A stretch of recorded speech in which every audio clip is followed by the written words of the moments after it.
Welcome to our channel. Today we how to configure law firm email management with Outlook. Quick tutorial step by step clearly.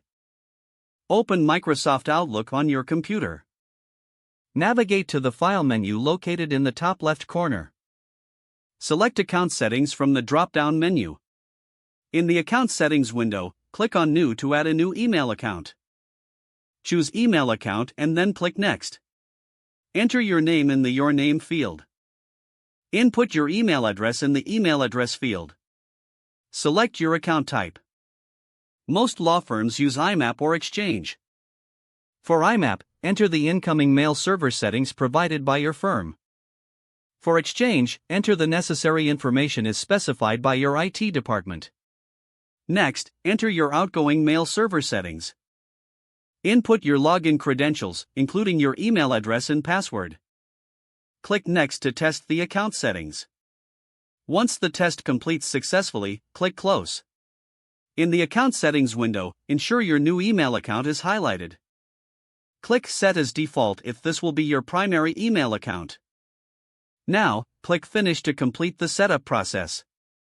Your email account should now appear in the left sidebar of Outlook. If needed, customize your inbox view through the View tab. Check your email by clicking on Send/Receive. Verify that all incoming messages display correctly in your inbox. Consider setting up email folders to organize your cases and contacts. To create a folder, right-click on your inbox and select New Folder. Name the folder appropriately for easy access. Adjust your email signature by navigating back to the File menu. Select Options, then click on Mail. Find the Signatures button and add a new signature for your firm. Save all changes and close the settings. Test sending a draft email to ensure all features work correctly.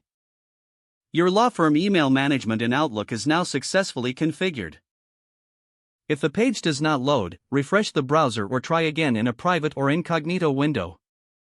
Make sure you are using the correct email address, then retype it carefully to avoid small typos. Don't forget to like this video and subscribe to our channel for more step-by-step tech guides.